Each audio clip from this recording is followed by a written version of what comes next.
Installé à Malakoff, 150 avenue Pierre Brossolette, du mercredi 6 juillet au samedi 3 septembre.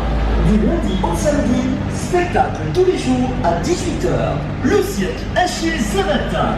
Joie, émotion, frisson. À partager en famille ou entre amis. Un rendez-vous.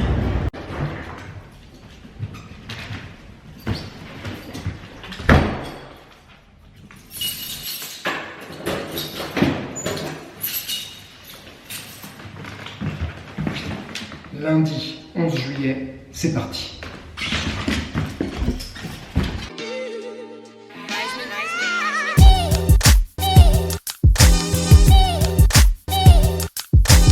C'était la Coupe de l'Euro hier soir et comme Hélène et moi on est extrêmement fans de foot, on était au cinéma pendant le match. Bon, la France a perdu, moi j'en fais pas un drame, je m'en fous un peu pour être honnête.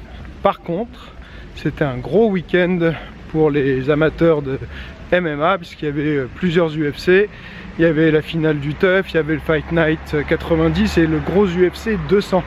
Alors les combats que j'ai retenus, bon déjà dans la finale du TUF, le combat des deux coachs, Claudia Gadelha et Joanna Jędrzejczyk, un beau combat avec une domination pour moi de Claudia Gadelha dans les deux premiers rounds. Surtout grâce à sa lutte, elle a réussi à maîtriser le combat. Et puis ensuite, Joanna a enclenché la machine. Et donc là, c'était beaucoup plus dur pour Claudia Gadelha de suivre. Et surtout au niveau cardio, elle avait plus grand chose dans le sac.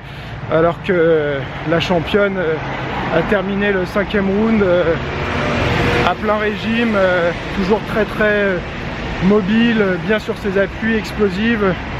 Donc elle a dit qu'elle aurait pu faire 10 rounds.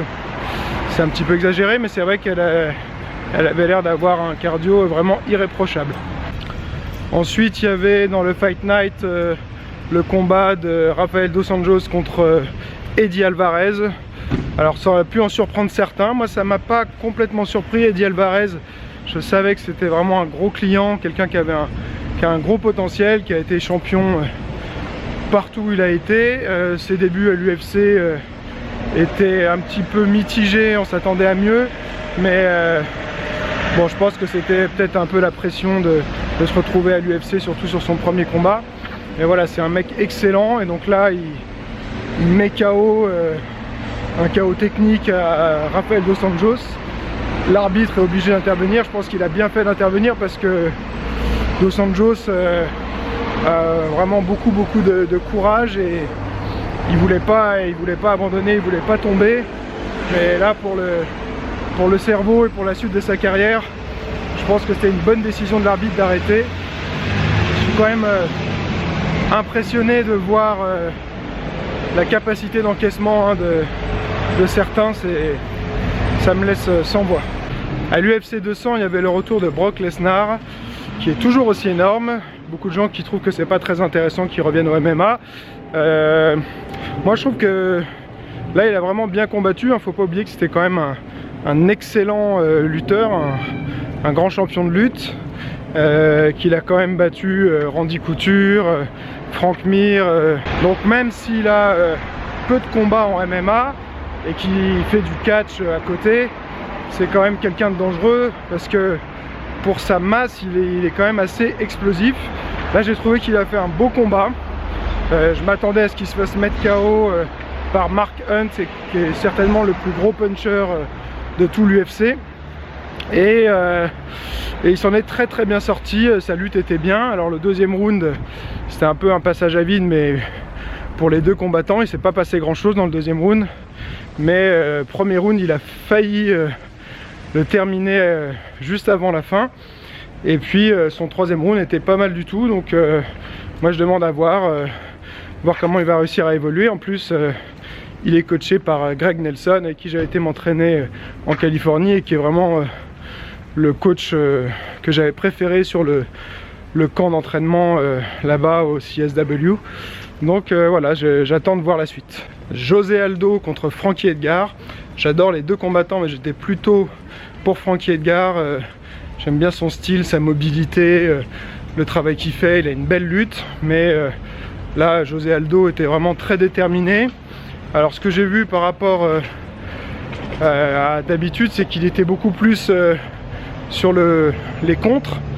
Il s'engageait moins. Est-ce que c'est les conséquences de sa défaite face à Conor McGregor en 13 secondes? Mais voilà, il était plus contreur que d'habitude, j'ai l'impression. Mais il a fait vraiment un beau travail et il a réussi à très bien gérer justement la vitesse de déplacement de Frankie Edgar. Donc bravo à lui, beau combat et j'espère qu'on pourra voir la revanche contre Conor McGregor, même si Conor dit qu'il va venir défendre sa ceinture avec les nouvelles règles au niveau du poids, de la pesée, tout ça. Je pense que ça va quand même être assez compliqué pour Conor de faire le poids. Cain Velasquez contre Travis Browne, beau combat. Moi je suis fan de Cain Velasquez, je pensais vraiment que ça allait être un champion dur à détrôner et on va voir donc la suite s'il arrive à maintenir ce niveau là, mais là il était vraiment très bien. Travis Browne c'est quand même pas n'importe qui et là il l'a complètement détruit, donc c'était voilà, c'était un beau combat pour Cain Velasquez. Miesha Tate contre Amanda Nunes, on attendait au tournant Miesha Tate voir si elle allait réussir à défendre sa ceinture. Amanda Nunes, je la connais pas très bien, je savais que c'était une bonne strikeuse et donc là bah, c'est ce qu'on a vu, hein. Elle a été assez violente sur le striking. Miesha Tate était dans un mauvais état, la tête ravagée et elle a fini en soumission. C'est dommage pour Miesha Tate. Je suis assez quand même content pour elle qu'elle ait réussi à avoir la ceinture parce que c'est une des pionnières du MMA féminin.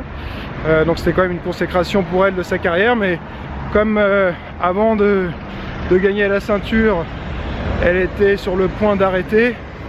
Là, je sais pas, peut-être qu'elle va pas vouloir partir sur une défaite, mais je pense que sa carrière touche à sa fin malheureusement. Daniel Cormier contre Anderson Silva. C'est pas le combat qu'on attendait, on voulait John Jones, mais ça se fera plus tard j'espère. Un combat pas très intéressant parce que on voyait vraiment que Anderson Silva était vraiment fatigué très rapidement, donc pas de préparation, hein, 3 jours à l'avance, difficile. Donc voilà, c'était un intérêt limité j'ai trouvé pour ce combat.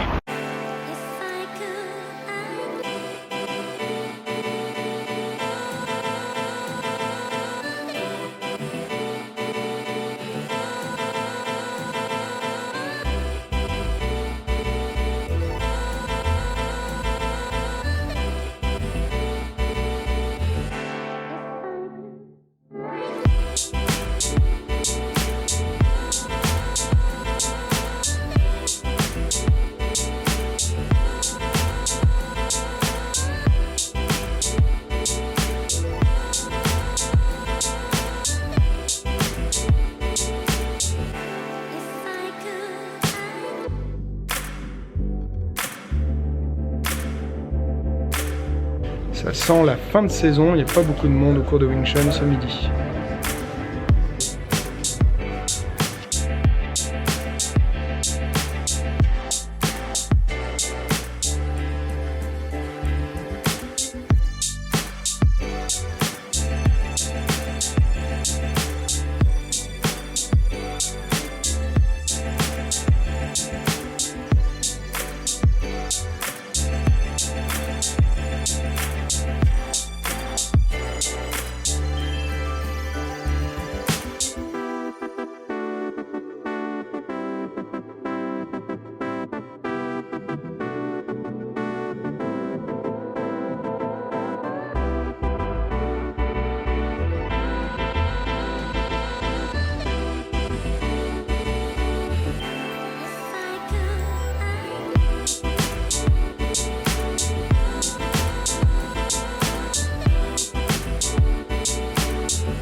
C'est l'heure des réponses aux questions.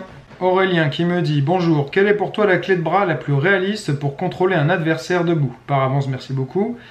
Alors, difficile de répondre comme ça, juste par la parole, mais d'une manière générale, je ne crois pas beaucoup aux clés de bras debout, du moins en tout cas en première réponse. C'est-à-dire qu'il faudra toujours privilégier pour moi des percussions, et après une percussion, on pourra éventuellement tenter une clé de bras. Dylan qui me dit « Bonjour, je fais du Wing Chun et j'aimerais savoir comment augmenter la vitesse des enchaînements de coups de poing. » Alors c'est assez simple, il y a un seul mot qui est important quand on veut progresser quoi que ce soit, c'est la répétition. Donc il faut faire un maximum de répétitions pour progresser, améliorer sa technique, et un mouvement qui est plus technique, c'est un mouvement qui est plus efficace et donc plus rapide. Après on peut faire un petit peu de préparation physique, des pompes avec les coudes serrés, des pompes plio, des choses comme ça qui vont améliorer un petit peu, mais la première étape c'est vérifier sa technique et mettre beaucoup de répétitions au compteur. Gilbert qui me demande quel type de séance quotidienne je conseille pour améliorer la force et la souplesse des jambes. Alors il y a énormément d'exercices, donc je ne vais pas pouvoir développer beaucoup, mais quelque chose de très simple, c'est se mettre en écart facial, et puis rester plusieurs minutes en alternant des phases de relâchement et de contraction isométrique. Donc si on écarte ses jambes, on va essayer pendant par exemple à peu près 20 secondes de resserrer les jambes sans que pour autant qu'elles bougent, mais de forcer sur 20 secondes où j'essaie de rapprocher mes pieds en gardant les jambes tendues, et ensuite je relâche. Je reste à nouveau peut-être 30 secondes, 1 minute à me détendre, et je peux recommencer cette séquence plusieurs fois, faire des repos entre chaque. Ça va améliorer et la souplesse et renforcer les muscles sollicités. J'ai Pierrot qui me demande, quand tu es seul chez toi, comment s'entraîner techniquement pour revenir à la salle en ayant progressé? C'est une bonne question. Alors il y a plusieurs choses à faire. J'en ai parlé juste avant, mais déjà faire des répétitions. Moi je recommande de s'en tenir aux basiques ou aux choses qu'on est sûr d'avoir bien comprises pour ne pas répéter des erreurs. Après, souvent ce que j'ai remarqué, c'est que les élèves ont tendance aussi à oublier ce qu'ils ont fait d'un cours à l'autre. Donc une bonne chose, ça peut être de refaire soit le soir même, soit le lendemain, retravailler ce qu'on a vu en cours pour progresser à chaque fois et pas oublier ce qu'on a vu. C'est tout pour aujourd'hui. On vient d'arriver au club pour le cours de Wing Chun de 20 h. Et il y a le cours de Muay Thai qui est en train de se terminer, donc on va aller jeter un petit coup d'œil. Chaque fois que je vais faire mon esquive, remise, droite crochet gauche, je ferai une jambe arrière. Quand je vais faire juste une droite isolée, ce sera une jambe avant. On fait le même exercice, sauf qu'on choisit si on met un coup de poing ou 2 coups de poing en remise. On n'est pas pressé, si on prend le coup, on remise quand même. Est-ce que c'est d'accord pour tout le monde ou pas? Je suis là, j'ai pris le coup. 1, c'est pas grave. 2 et 3. On commence. 1, boum, boum. Quelle jambe pour tenir? La jambe arrière de le bras inverse qui vient de frapper. On est d'accord? C'est parti, à vous de jouer. Voilà. C'est le plus beau. Ça va?